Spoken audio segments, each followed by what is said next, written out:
मित्रवर, मैं महाराज कुमार गुप्ता आपका अपना YouTube चैनल दक्ष स्टडी परिवार में मित्रों आपको स्वागत करते हैं। मित्रों, जैसा कि आप सभी जानते हैं कि बिहार शिक्षक भर्ती 2024 TRE 4.0 के लिए मित्रों क्लास अति आवश्यक है। अतः मित्रों, इस चैनल पर प्रतिदिन रात्रि 8 बजे म्यूजिक के क्लास चल दिए जा रहे हैं। अतः क्लास को मित्रों प्रतिदिन हम जरूर ज्वाइन कीजिए। और मित्रों, यदि आप TRE 4.0 क्वालिफाई होना चाहते हैं तो मित्रों बताते चलें कि आपको ऑनलाइन कोर्स मित्रों जैसे इस नंबर दोनों में से कोई नंबर के माध्यम से मित्रों ऑनलाइन कोर्स मित्रों आपको अवेलेबल है। आप मित्रों और हमसे कांटेक्ट करें, तत्काल आपको मित्रों जैसे कोर्स अवेलेबल करवा दिया जाएगा। मित्रों, आज का पहला प्रश्न है, कुरान में कितने अध्याय हैं? एक चीज आपको जरूर बोलेंगे कि सभी प्रश्नों का आंसर आप कमेंट्स में देते चलें। कुरान में कितने अध्याय हैं? ए में आपका 18 है, बी में 72 है, सी में 108 है, डी में आपका 114 है। मित्रों बताइए कि कुरान में कितने अध्याय हैं? तो मित्रों बताते चले कि कुरान में कुल 114 अध्याय हैं। मतलब ऑप्शन नंबर डी हमारा क्या है?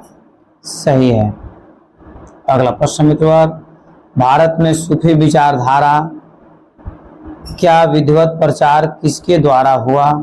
ए में आपका शेख मुजुद्दीन चिश्ती, बी में पैगंबर हजरत मोहम्मद साहब, सी में उस्मान खां, डी में अलाउद्दीन खां। मित्रों फिर से बताइए कि भारत में सूफी विचारधारा क्या विधिवत प्रचार किसके द्वारा हुआ? तो मित्रों बताते चले कि 3 नंबर प्रश्न का आंसर आपका हो जाएगा Sheikh Moinuddin Chishti. Option number A पर हमारा सही आंसर है। अगला प्रश्न मित्रों, वेदों में भक्ति के कितने रूप बताए गए हैं? फट से बताइए कि वेदों में भक्ति के कितने रूप बताए गए हैं? ए में आपका 5 है, बी में 6 है, सी में 9 है, डी में आपका 13 है। मित्रों फट से बताइए कि वेदों में भक्ति के कितने रूप बताए गए हैं? मित्रों बताते चले कि 4 नंबर प्रश्न का आंसर आपका हो जाएगा ऑप्शन नंबर सी, वेदों में भक्ति के 9 रूप बताए गए हैं।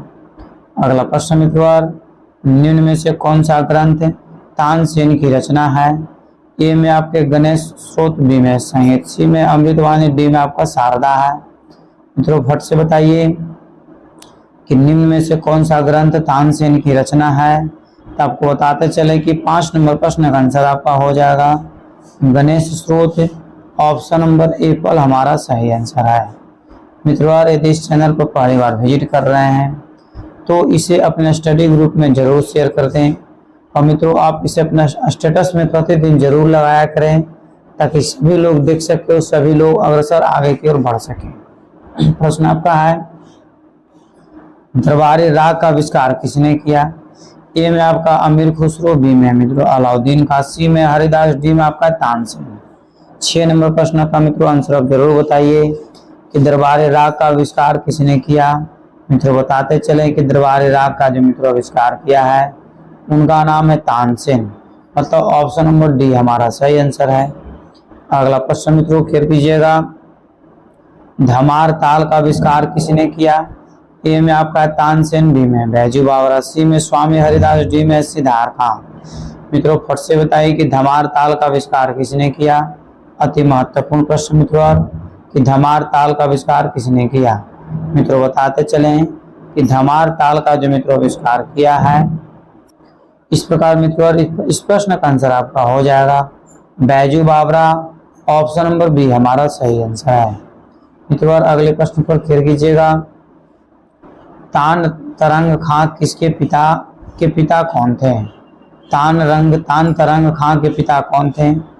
ए में आपका तानसेन, बी में निहाल सेन, सी में दबीर खां, डी में मित्रों तानरस खां। मित्रों फट से बताइए कि तान तरंग खां के पिता कौन थे? तो मित्रों बताते चले कि इस प्रश्न का आंसर आपका हो जाएगा ऑप्शन नंबर बी, निहाल सेन। ठीक है। अगला प्रश्न साथियों, राग बिलास खानी तोड़ी का आविष्कार किसने किया? ए में आपका बिलास देव, बी में बिलास का, सी में तानसेन, डी में आपका बैजू बावरा। मित्रों फट से बताइए राग बिलास खानी तोड़ी का आविष्कार किसने किया? मित्रों 9 नंबर प्रश्न का आंसर आपका हो जाएगा। इधर आपको जरूर हिंट्स करेंगे, इस प्रश्न का आंसर आपको प्रश्न में छिपा हुआ है। तो राग बिलास खानी मतलब बिलास खां किए हैं। ऑप्शन नंबर बी हमारा क्या है, सही है। अगला प्रश्न मित्रों कि अकबर कालीन चांद खां का उपनाम क्या था। मतलब सीधा सीधी समझिए कि चांद खां का उपनाम क्या था, जो मित्रों अकबर के राज दरबार में रहा करते थे। ए में आपका रंग, बी में दास, सी में चंद्र, सी में शश, डी में शश। ठीक है मित्रों, फट से बताइए कि अकबर कालीन चांद खां का उपनाम क्या था। तो मित्रों बताते चले कि 10 नंबर प्रश्न का आंसर आपका हो जाएगा अकबर कालीन चांद खां का उपनाम मित्रों शशि है। मतलब ऑप्शन नंबर डी हमारा सही आंसर है। अगला प्रश्न मित्रों, संत सूरदास कौन सा ग्रंथ प्रसिद्ध है। संत सूरदास का कौन सा ग्रंथ प्रसिद्ध है। ए में आपका सुर सागर है, बी में सुरमणि है, सी में रामायण है, डी में मित्रों आपका राम भजन है। मित्रों फट से बताइए कि संत सूरदास का कौन सा ग्रंथ प्रसिद्ध है। तो मित्रों 11 नंबर प्रश्न का आंसर आपका हो जाएगा सूरदास का मित्रों जो सबसे प्रसिद्ध ग्रंथ है उसका नाम है सुर सागर। ये पल हमारा सही आंसर है। अगला प्रश्न मित्रों, गरबा गीतों की प्रथा किसने शुरू की। ए में आपका मीरा है, बी मित्रों चैतन्य महाप्रभु है, सी में सितारा देवी, डी में आपको प्राचीन परंपरा। मित्रों फट से बताइए कि गरबा गीतों की प्रथा किसने शुरू की। मित्रों बहुत ही महत्वपूर्ण प्रश्न है। अब आपको बताते चले कि यह प्रश्न मित्रों एग्जाम में बहुत बार पूछा गया है। गरबा गीतों की प्रथा किसने शुरू की। तो मित्रों मीरा। मतलब ऑप्शन नंबर ए पर हमारा सही आंसर है। अगला प्रश्न मित्रों, पाणिनि ने मुख्य रूप से किस विषय पर लिखा है। पाणिनि ने मुख्य रूप से किस विषय पर लिखा है। ए में आपका गीत है, बी में व्याकरण है, सी में पाणिनि है, डी में आपका संगीत है। मित्रों फट से बताइए कि पाणिनि ने मुख्य रूप से किस विषय पर लिखा है। तो मित्रों 13 नंबर प्रश्न का आंसर आपको कमेंट्स में जरूर देना चाहिए, क्योंकि पाणिनि का जो मित्रों संबंध था व्याकरण से था। ऑप्शन नंबर बी हमारा सही आंसर है। अगला प्रश्न साथियों, महर्षि वाल्मीकि ने रामायण की रचना कब की। फट से बताइए। ए में आपका 500 ईस्वी पूर्व, बी में 10,000 ईस्वी पूर्व, सी में 106 ईस्वी पूर्व और डी में मित्रों 5वीं शताब्दी। मित्रों फट से बताइए कि महर्षि वाल्मीकि ने रामायण की रचना कब की। तो मित्रों 14 नंबर प्रश्न का आंसर आपको हो जाएगा 500 ईस्वी पूर्व। मतलब ए पर आंसर हमारा सही है। अगला प्रश्न मित्रों, गुरु ग्रंथ साहब का संपादन किसने किया था। गुरु ग्रंथ साहब का संपादन किसने किया था। ए में आपका गुरु अर्जुन देव, बी में गुरु नानक देव, सी में गुरु गोविंद सिंह, डी में मित्रों गुरु तेग बहादुर। मित्रों फट से बताइए कि गुरु ग्रंथ साहब का संपादन किसने किया था। तो मित्रों 15 नंबर प्रश्न का आंसर आपको गुरु अर्जुन देव। मित्रों सभी प्रश्नों का आंसर आप लोग इसी तरीके से कमेंट्स में देते रहिए ताकि निरंतर आप आगे बढ़ते रहिएगा।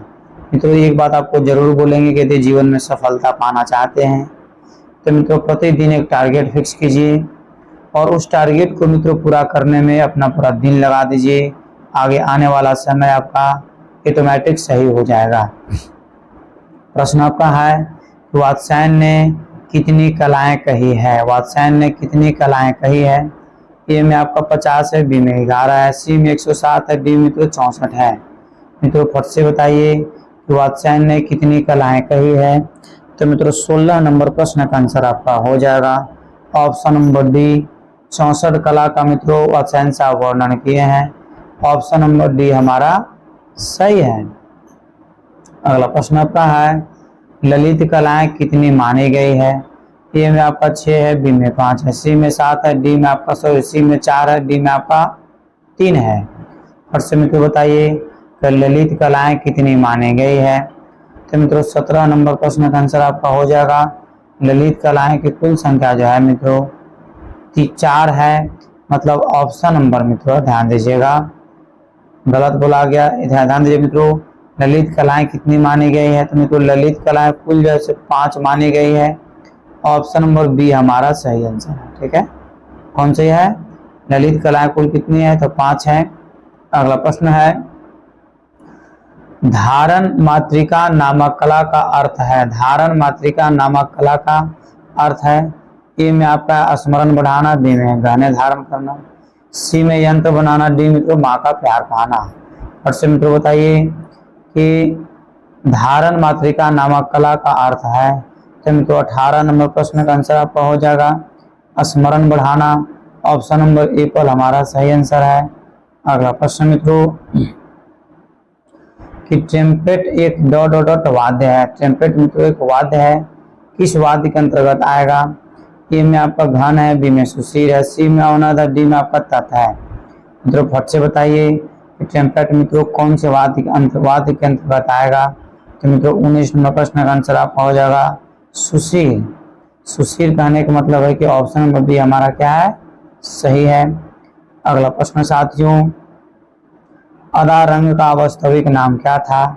ए में आपका फिरोज खां, बी में नौबत खां, सी में मस्तान खां, डी में तो बिलास खां। मित्रों फट से बताइए कि अदा रंग का वास्तविक नाम क्या था? तो मित्रों 20 नंबर प्रश्न का आंसर आपका हो जाएगा अदा रंग का वास्तविक नाम मित्रों फिरोज खां था। ऑप्शन नंबर ए पर हमारा सही है। अगला प्रश्न मित्रों नेमत खां का उपनाम क्या था? ए में आपका आदत है, बी में सब रंग है, सी में सदा रंग है, डी में आपका मन रंग है। मित्रों फट से बताइए कि नेमत खां का उपनाम क्या था? तो मित्रों 21 नंबर प्रश्न का आंसर आपका हो जाएगा नेमत खां का जो मित्रों उपनाम था आपका सदा रंग था। ऑप्शन नंबर सी हमारा सही है। मित्रों ध्यान दीजिएगा अगले प्रश्न पर, गुलाम अली का उपनाम क्या था? मित्रों ए में आपका मन रंग, बी में है सब रंग, सी में है दास और डी में है रंगीले। मित्रों फट से बताइए कि गुलाम अली का उपनाम क्या था? तो मित्रों 22 नंबर प्रश्न का आंसर आपका हो जाएगा सब रंग। ऑप्शन नंबर बी हमारा सही है। मित्रों बहुत ही महत्वपूर्ण तथ्य आपको बताने जा रहे हैं, बारीकी से क्लियर कीजिएगा, जो आपके जीवन के लिए मित्रों अति महत्वपूर्ण है। कोई भी काम तब तक असंभव लगता है, कोई भी काम तब तक असंभव लगता है जब तक उसे किया नहीं जाता। अर्थात कहने का मतलब कोई भी काम यदि आपको असंभव लग रहा है कि आप नहीं कर पाएंगे तो उसको करके आप देखिए, तो निश्चित है कि आप मेहनत के साथ यदि आप करते हैं तो निश्चित है कि आपको सफलता मिलेगा तो मिलेगा। प्रश्न आपका है मित्रों कि भूपत खां का उपनाम क्या था? भूपत खां का उपनाम क्या था? ए में आपका मन रंग है, बी में रंगीले है, सी में रंगारंग है, डी में महारंग है। मित्रों फट से बताइए कि भूपत खां का उपनाम क्या था? तो मित्रों 23 नंबर प्रश्न का आंसर आपका हो जाएगा महारंग। ऑप्शन नंबर डी हमारा सही है। मित्रों सभी प्रश्नों का आंसर कमेंट्स में देते रहिए। तिलक श्याम रंग का निर्माण किसने किया? तिलक श्याम रंग का निर्माण किसने किया? ए में आपका पंडित रविशंकर, बी में उस्ताद बिलास खां, सी में तानसेन, डी मित्रों दास। और से मित्रों बताइए कि तिलक श्याम राग का निर्माण किसने किया? तो 24 नंबर प्रश्न का आंसर आपका हो जाएगा पंडित शिवशंकर। ऑप्शन नंबर ए पर हमारा सही है। अगला प्रश्न मित्रों क्लियर कीजिएगा, उस्ताद गुलाम हुसैन का उपनाम क्या था? ए में आपका मियाँ सबरंग, बी में मियाँ उचपल, सी में मित्रों चांद, डी में तानरस खां। और से मित्रों बताइए उस्ताद गुलाम हुसैन का उपनाम क्या था? तो मित्रों 25 नंबर प्रश्न का आंसर आपका हो जाएगा मियाँ उचपल। ऑप्शन नंबर बी हमारा सही है। अगला प्रश्न मित्रों, हरि वल्लभ संगीत सम्मेलन कहाँ होता है? हरि वल्लभ संगीत सम्मेलन कहाँ होता है? ए में जालंधर है, बी में मथुरा, सी में कोलकाता, डी में आपका अमृतसर है। मित्रों बहुत ही महत्वपूर्ण प्रश्न है और मित्रों यह प्रश्न एग्जाम में पूछा हुआ प्रश्न है। मित्रों बताइए कि हरि वल्लभ संगीत सम्मेलन कहाँ होता है? मित्रों 26 नंबर प्रश्न का आंसर आपका हो जाएगा जालंधर। ई पर आंसर हमारा सही है। अगला प्रश्न मित्रों क्लियर कीजिएगा, कल के कलाकार नामक संगीत सम्मेलन कहाँ होता है? मित्रों बहुत ही महत्वपूर्ण प्रश्न आपका है कि कल के कलाकार नामक संगीत सम्मेलन कहाँ होता है? ए में आपका कोलकाता है, बी में दिल्ली है, सी में चेन्नई है, डी में आपका मुंबई है। मित्रों फट से बताइए कि कल के कलाकार नामक संगीत सम्मेलन कहाँ होता है? मित्रों बहुत ही महत्वपूर्ण सम्मेलन ही है। इसमें जितने भी नए नए कलाकार हम लोग के बीच उभरते हैं मित्रों उनको यह संस्था सम्मानित करता है ताकि उनको और हौसला बढ़ सके। तो मित्रों मुंबई में। ऑप्शन नंबर डी हमारा सही है। अगला प्रश्न है, इंदिरा कला संगीत विश्वविद्यालय कहाँ पर स्थित है? फट से मित्रों बताइए इंदिरा कला संगीत विश्वविद्यालय कहाँ पर स्थित है? ए में आपका गुजरात है, बी में मध्य प्रदेश है, सी में आपका दिल्ली है, डी में महाराष्ट्र है। मित्रों बताते चले कि 28 नंबर प्रश्न का आंसर आप कमेंट्स में जरूर दीजिए कि इंदिरा कला संगीत से विश्वविद्यालय मित्रों आपको मध्य प्रदेश में स्थित है। ऑप्शन नंबर बी हमारा सही है। इस प्रकार मित्रों अगले प्रश्न पर हम लोग क्लियर करेंगे। संगीत का एकमात्र विश्वविद्यालय कहाँ स्थित है? ए में आपका दिल्ली है, बी में लखनऊ है, सी में खैरागढ़ है, डी में आपका बड़ौदा है। मित्रों बताते चले कि छत्तीसगढ़ में स्थित है। तो मित्रों फट से बताइए कि संगीत का एकमात्र विश्वविद्यालय कहाँ स्थित है, मतलब ये चारों में से ऑप्शन आपको बताना है। तो मित्रों 29 नंबर प्रश्न का आंसर आपका हो जाएगा खैरागढ़। ऑप्शन नंबर सी हमारा सही है। मित्रों बताते चले कि खैरागढ़ जो मित्रों स्थान है छत्तीसगढ़ में स्थित है। अगला प्रश्न मित्रों, marriage college of Hindustan music के संस्थापक कौन थे?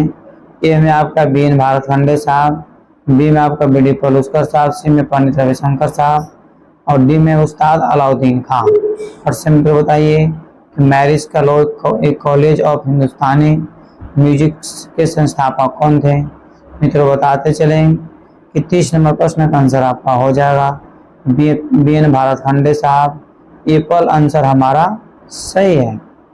इस प्रकार मित्रों अगले प्रश्न पर फिर लीजिएगा। अगला प्रश्न आपका है किन्नर स्कूल ऑफ म्यूजिक के संस्थापक कौन थे? ए में आपका उस्ताद विलायत खान, बी में पंडित रविशंकर, सी में उस्ताद अब्दुल करीम खान, डी में मित्रों भारतखंडे साहब। और से मित्रों बताइए किन्नर स्कूल ऑफ म्यूजिक के संस्थापक कौन थे? तो मित्रों 31 नंबर प्रश्न का आंसर आपका हो जाएगा option number B Pandit Ravishankar साहब। नहीं, पंडित रविशंकर साहब। और पंडित रविशंकर साहब के पत्नी का नाम था अन्नपूर्णा देवी और इनके पिता का नाम आप कमेंट्स में बताइए। ठीक है। अगला प्रश्न मित्रों, शांति निकेतन कहाँ पर स्थित है? ए में आपका असम है, बी में कोलकाता है, सी में बंगाल है, डी में आपका हैदराबाद है। मित्रों फट से बताइए कि शांति निकेतन कहाँ पर स्थित है। तो मित्रों 32 नंबर प्रश्न का आंसर आपको जरूर देना चाहिए कमेंट्स में, क्योंकि मित्रों शांति निकेतन के मित्रों स्थापना जो किए थे रविन्द्रनाथ टैगोर साहब किए थे। और मित्रों इनके बारे में हम लोग बचपना से ही पढ़ते आ रहे हैं कि शांति निकेतन की स्थापना किसने किया था? रविन्द्रनाथ टैगोर साहब। और यह कहाँ है? तो कोलकाता में है। सभी हमारे साथियों का आंसर सही है, इसके लिए सभी को धन्यवाद। अगला प्रश्न आपका है रविंद्र संगीत का मूल आधार क्या है? ए में आपका संख्या पद्धति, बी में ध्रुपद पद्धति, सी में ताल पद्धति, डी में आपका ध्रुपद पद्धति। मित्रों फट से बताइए कि रविंद्र संगीत का मूल आधार क्या है। तो मित्रों 33 नंबर प्रश्न का आंसर आपका हो जाएगा रविंद्र संगीत का मूल आधार मित्रों जो होता है आपको ध्रुपद पद्धति है। ऑप्शन नंबर बी हमारा सही आंसर है। नहीं, अगला प्रश्न मित्रों, रविंद्र संगीत के गीत प्रधान रूप से कितने भागों में विभाजित है? ए में आपका 2 है, बी में 3 है, सी में 5 है, डी में आपका 6 है। मित्रों फट से बताइए कि रविंद्र संगीत के गीत प्रधान रूप से कितने भागों में विभाजित है। तो मित्रों 34 नंबर प्रश्न का आंसर आपका हो जाएगा 6 भाग में विभाजित है। ऑप्शन नंबर डी हमारा सही है।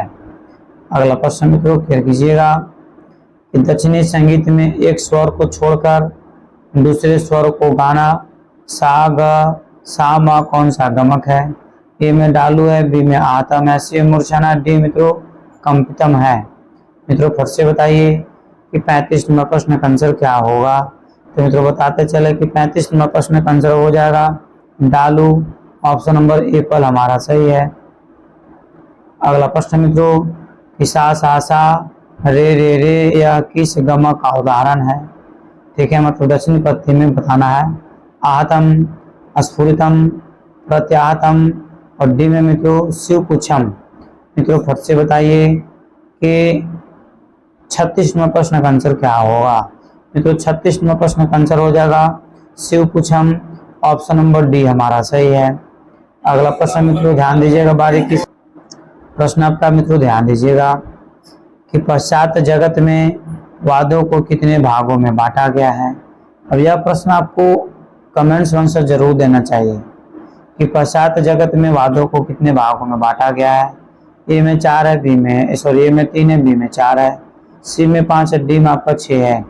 मित्रों आपको बताते चले कि इस प्रश्न का बहुत सारे हमारे मित्रों और हमारे साथी गलत आंसर जानते हैं। ऐसे मित्रों नॉर्मल तरीका से वाद्य यंत्रों को 4 भाग में बांटा गया है।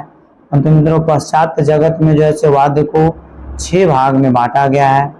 ऑप्शन नंबर डी हमारा सही है। अगला प्रश्न मित्रों, मियां सौरी का असली नाम क्या था? ए में आपका गुलाम नबी, बी में गुलाम हुसैन, सी में अहमद खान, डी में तो अहमद खान। मित्रों फट से बताइए कि मियां सौरी का असली नाम क्या था।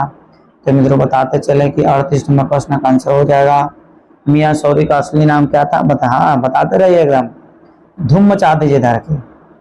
मियां सौरी का असली नाम क्या था? तो गुलाम नबी सौरी पूरा नाम था। मतलब इक्वल आंसर हमारा क्या है? सही है।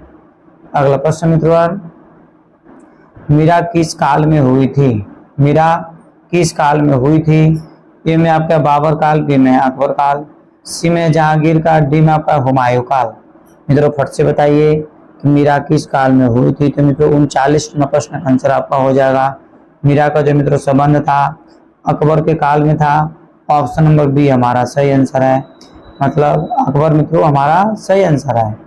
अगला प्रश्न मित्रों ध्यान दीजिएगा, नारद के मत में पुरुष राग कितने हैं? फट से मित्रों बताइए कि नारद के मत में पुरुष राग कितने हैं। ए में आपका 10 है, बी में 15 है, सी में 21 है, डी में आपका 16 है। मित्रों फट से बताइए कि नारद के मत में पुरुष राग कितने हैं। तो मित्रों 40 नंबर प्रश्न का आंसर आपका हो जाएगा। कुल 21 है। मतलब ऑप्शन नंबर सी हमारा सही है। अगला प्रश्न मित्रों, जोग कौन राग का निर्माण किसने किया? ए में आपका पंडित जगन्नाथ, बी में पंडित शंकर, सी में अमीर खान, डी में सवाई गंधर्व। मित्रों फट से बताइए कि जोग कौन राग का निर्माण किसने किया। तो 41 नंबर प्रश्न का आंसर आपका हो जाएगा पंडित जगन्नाथ। इक्वल आंसर हमारा सही है। अगला प्रश्न मित्रों, मत कोकिला बीना में कितने तारे थी? मित्रों फट से बताइए मत कोकिला बीना में कितने तारे थी।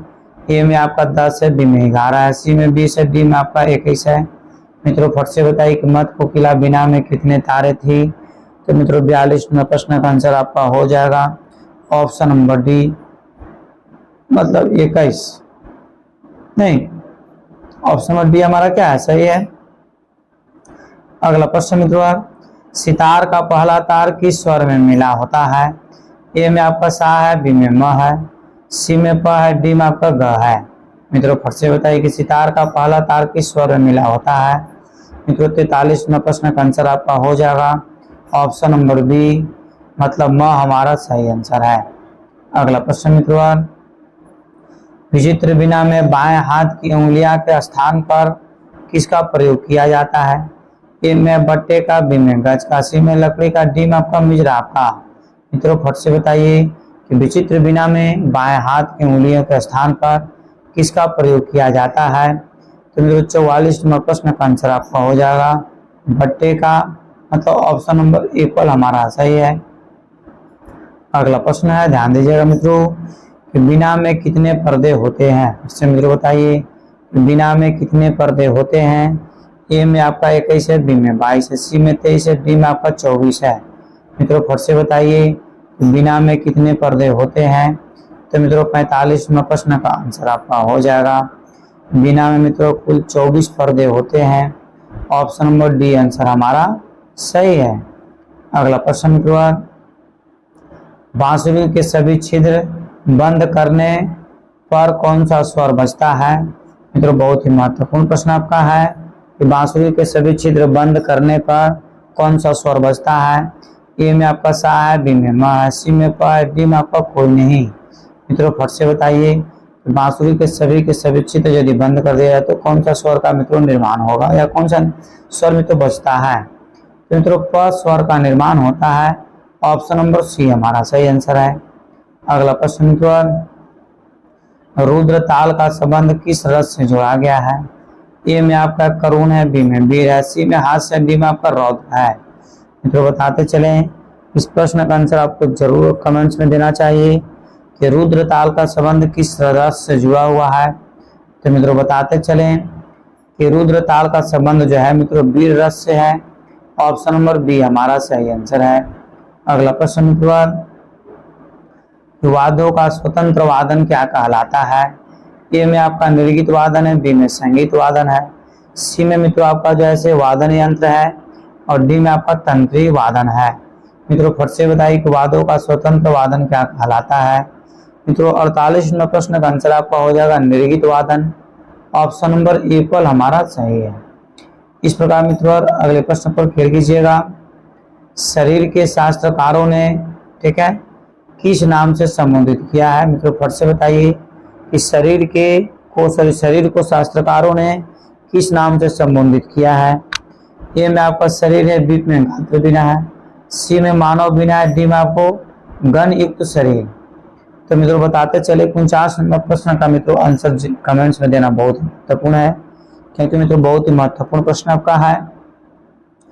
मित्रों बताते चले 49 नंबर प्रश्न का आंसर आपका हो जाएगा ऑप्शन नंबर बी गात्र बिना। मित्रों DSSB मित्रों यह प्रश्न पूछा हुआ है। इस प्रकार मित्रों अगले प्रश्न पर हम लोग खेल करेंगे। अगला प्रश्न आपका है, ट्राइंगल एक वाद्य है, किस वाद्य के अंतर्गत आएगा। ट्राइंगल एक मित्रों वाद्य है, उसको मित्रों किस वाद्य के अंतर्गत रखा जाएगा। ए में आपका औनद है, बी में तत् है, सी में घन है, डी में आपका सुशीर है। मित्रों फट से बताइए कि ट्राइंगल एक वाद्य है, कौन से वाद्य के अंतर्गत आएगा। तो मित्रों 50 नंबर प्रश्न का आंसर आप जरूर बताइए।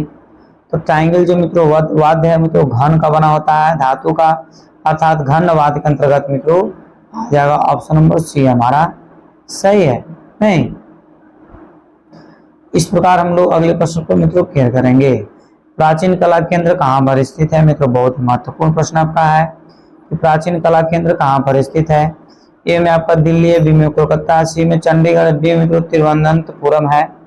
मित्रों फट से बताइए कि प्राचीन कला केंद्र कहाँ पर स्थित है। तो मित्रों 51 नंबर प्रश्न का आंसर आपका हो जाएगा ऑप्शन नंबर सी, मतलब चंडीगढ़ में मित्रों स्थित है। प्राचीन कला केंद्र कहाँ है, तो चंडीगढ़ में मित्रों है। और बहुत सारे हमारे शिष्य ऐसा है तो प्राचीन कला केंद्र से कोर्स भी किए हैं। नहीं, इसका तो आंसर आप लोगों को डायरेक्ट में देना चाहिए। इस प्रकार मित्रों अगले प्रश्न पर खेल कीजिएगा। अगला प्रश्न आपका है, गुरु पूर्णिमा संगीत सम्मेलन कहाँ मनाया जाता है। ए में आपका दिल्ली है, बी में राजस्थान है, सी में मध्य प्रदेश है, डी मित्रों पंजाब है।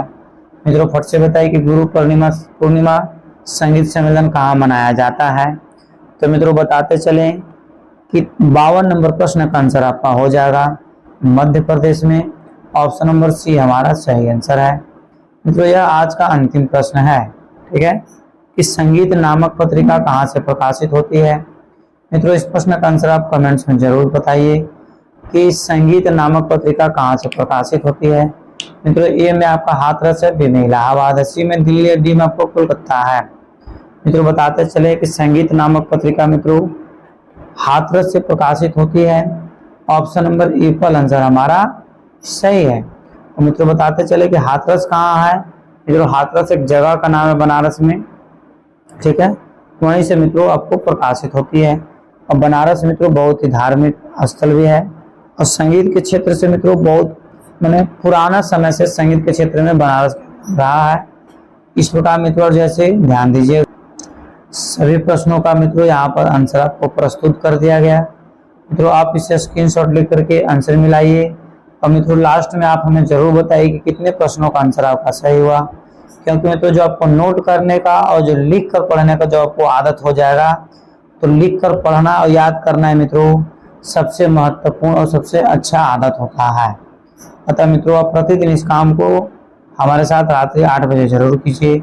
और मित्रों बताते चलें कि यदि इस चैनल पर पहली बार विजिट कर रहे हैं तो मित्रों चैनल को सब्सक्राइब कीजिए, लाइक कीजिए, शेयर कीजिए और कमेंट्स कीजिए। और मित्रों यदि अभी तक आप BPSC 4.0 के लिए मित्रों पैकेज नहीं परचेज किए हैं तो मित्रों जितना जल्द हो सके मित्रों पैकेज को आप परचेज जरूर कर लें, ताकि मित्रों BPSC 4.0 मित्रों 100% मित्रों आपको क्वालिफाई हो सके। तब तक के लिए मित्रों आप स्वस्थ रहिए, मस्त रहिए और निरंतर अग्रसर जीवन में आगे की ओर बढ़ते रहिए और हमारे साथ मिलकर के हमारे चैनल पर मित्रों पढ़ते रहिए। और मित्रों एक आपको सूचना देना भूल गए थे कि शिवानी मैम जो मित्रों हिंदी के जगह पर जैसे मित्रों GK GS के क्लास जैसे बहुत जल्द स्टार्ट करेंगी। अतः जब तक TRE 4.0 का फॉर्म का डेट नहीं आ जाता, एग्जाम डेट नहीं आता है, तब तक मित्रों हिंदी का क्लास बंद रहेगा और उसकी जगह पर मित्रों GK GS का क्लास शिवानी मैम डीपली आपको पढ़ाएंगे, ताकि जो मित्रों किसी भी प्रकार के कॉम्पिटिटिव एग्जाम का मित्रों जब तैयारी कर रहे हैं तो GK GS अति आवश्यक है। इसलिए मित्रों टाइमिंग वही 7 बजे रहेगा। आप मैम का क्लास जरूर ज्वाइन करें और स्वस्थ रहिए, मस्त रहिए और एक बार प्रेम से बोलिए भारत माता की जय।